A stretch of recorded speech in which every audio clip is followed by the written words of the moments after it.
Howdy! Suli Simmers.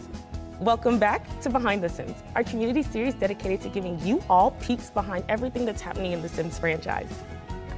I'm Mercy from the Sims team, and I'm so excited to be here with you guys again, guiding you through all the exciting news and latest updates on what's going on behind the scenes with The Sims 4, The Sims Mobile, The Sims Freeplay, and Project Renee, starting with The Sims 4 Horse Ranch.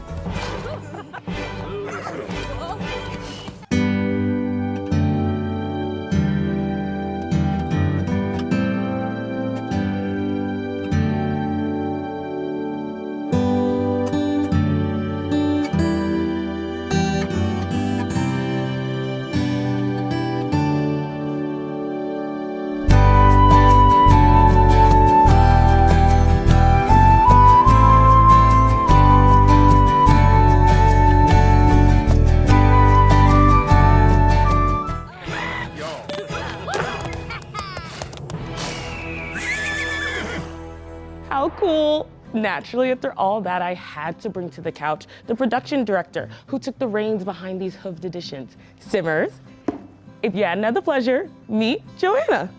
Suli, Mercy. Suli, Joanna.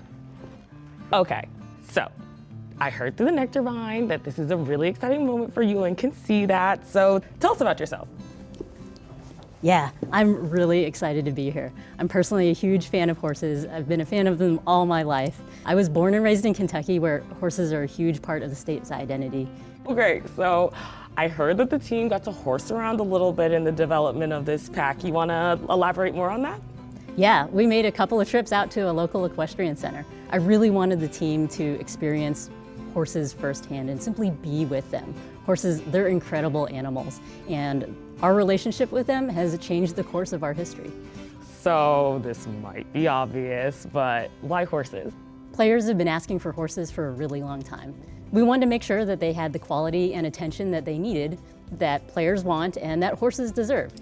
There's also been a recent resurgence in horse-related movies and shows, so we feel like this is a good time and that the world is ready, and I know we are. So from those experiences, why don't you tell us a little bit about what you learned that you felt like had to be incorporated in the making of this pack? The Sims, it's really about relationship, and I hope players get a sense of that with horses too. So good riding and horsemanship, it's really about partnership. That old notion of forcing horses to submit to us and breaking them, that's totally outdated.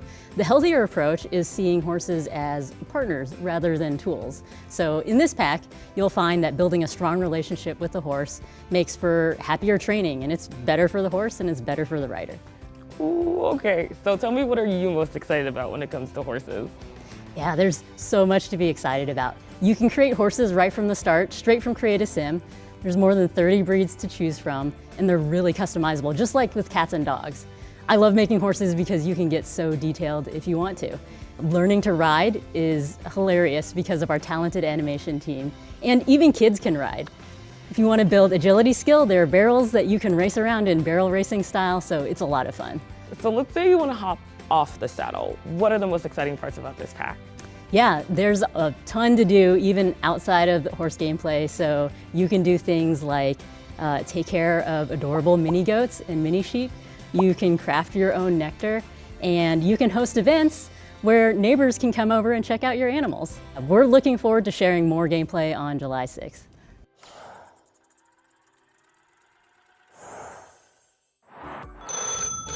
Oh, is that a phone ringing? Is that a landline? Shouldn't that be a basement treasure?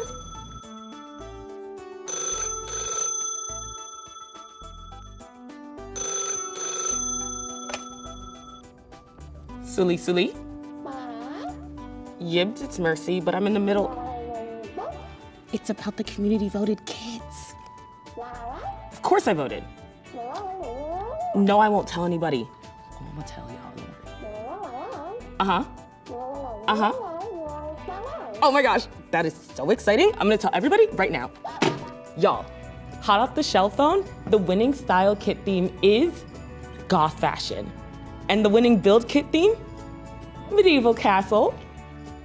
Now these two kits won't release until next year, but thank you all for participating in the vote. I know I'm super excited for their release, so thanks again.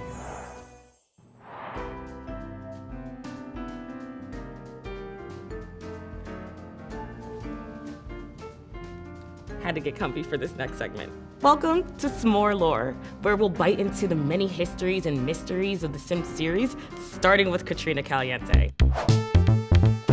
Smore Lore. So let's talk about the Calientes. Femme Fatale sisters Nina and Dina made their mysterious debut in The Sims 2, the day after the equally mysterious disappearance of Bella Goth.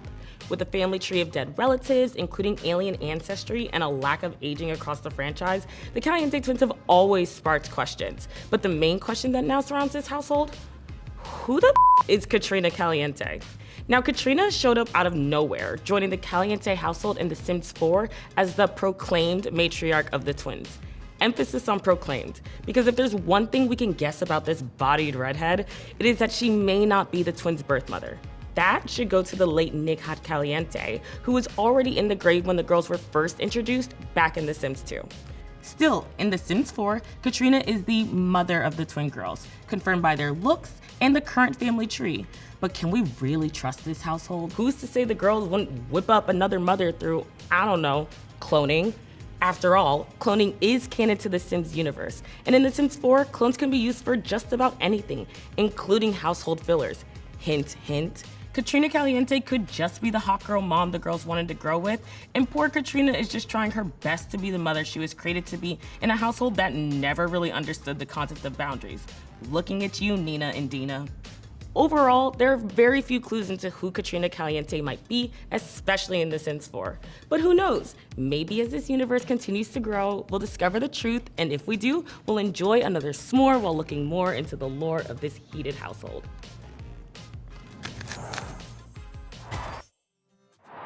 Hi, I'm Gina, the creative director for Project Renee.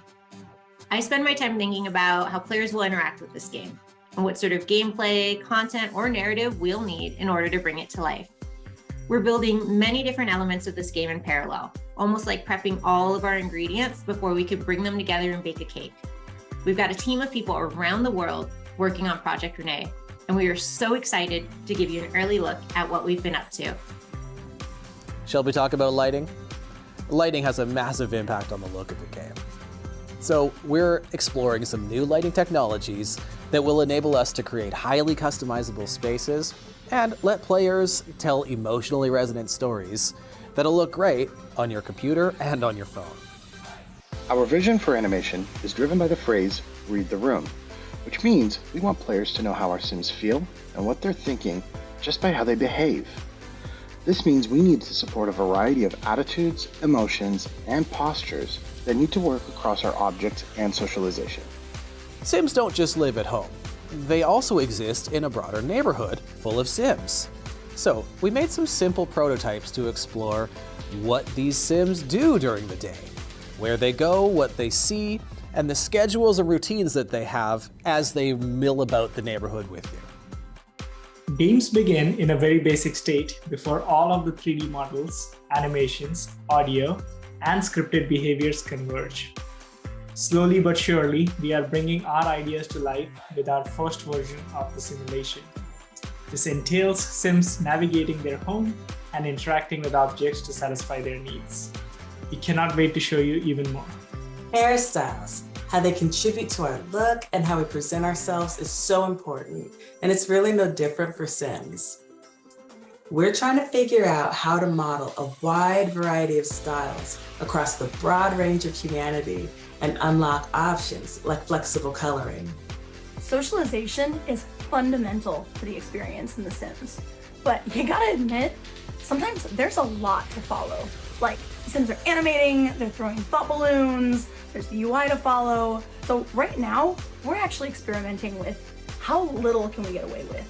We're really leaning into just clear, playful, simple visuals that'll start giving us a feel for how much information is too much, too little, what's working, so we can really better hone in that sweet spot to help you better understand what your Sims are actually talking about. As you can see, there are many elements we're exploring and solving for that we are very excited to be able to share with you at this early stage. What do you think, Mercy?